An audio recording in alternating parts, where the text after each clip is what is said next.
Hello guys, welcome to VJ Chill Bros.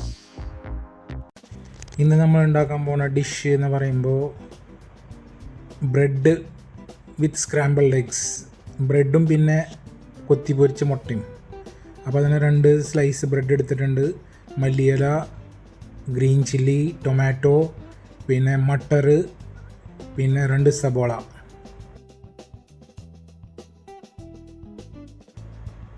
കുറച്ച് oil അല്ലെങ്കിൽ ഗീ എടുത്തിട്ട് ആ ചെറിയ കട്ട് പീസാക്കിയിട്ടുള്ള ബ്രെഡുകൾ അതിൽ ടോസ്റ്റ് ചെയ്തെടുക്കുക. ടോസ്റ്റ് ചെയ്തിട്ട് അത് മാറ്റി വയ്ക്കുക ഒരു സൈഡിലേക്ക്. ഒരു ബ്രൗണിഷ് കളറാകുമ്പോൾ അത് മാറ്റി വയ്ക്കുക. പിന്നെ അടുത്തതായി 2 ടേബിൾ സ്പൂൺ വെളിച്ചെണ്ണ ഇടുക. അതിലൊരു ചെറിയ ടീസ്പൂൺ കടുക്, ഒരു ചെറിയ ടീസ്പൂൺ ജീരകം, പിന്നെ 2 ചില്ലി കട്ട് ചെയ്തിട്ടുള്ളത് ആഡ് ചെയ്യുക. പിന്നെ 2 സബോള കുനകുനാന്ന് അരിഞ്ഞിട്ടുള്ളത് അത് ആഡ് ചെയ്യുക.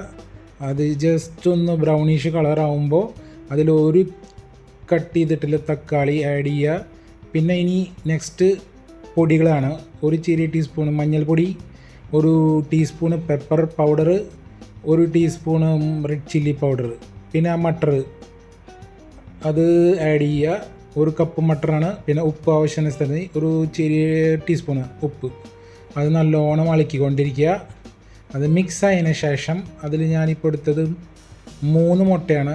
ഈ ചെറിയ മുട്ടയായ കാരണം കൊണ്ട് 3 മുട്ടയാണ് ഞാൻ പൊട്ടിച്ചത്. അപ്പോൾ 3 മുട്ട പൊട്ടിച്ചിട്ടിട്ട് നല്ലോണം സ്ക്രാമ്പിൾ ചെയ്ത് മിക്സ് ചെയ്തെടുക്കുക.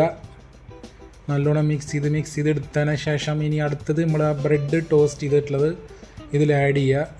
അങ്ങനെ ബ്രെഡ് ടോസ്റ്റ് ചെയ്തിട്ടുള്ളത് ഇതിൽ ആഡ് ചെയ്തതിന് ശേഷം നല്ലോണം ഇളക്കി കൊടുക്കുക. ഈ ബ്രെഡ് ഒരു ചെറിയ ക്രിസ്പി ഉണ്ടാവും. അതും ഈ മുട്ടയുടെ ഒരു സോഫ്റ്റ്നെസ്സും വരുമ്പോൾ നല്ല ടേസ്റ്റ് ആയിരിക്കും. ഇത് നമുക്ക് തോന്നുമ്പോൾ പോർക്ക് പോലെ തോന്നുന്നുണ്ടോ നിങ്ങൾക്ക്?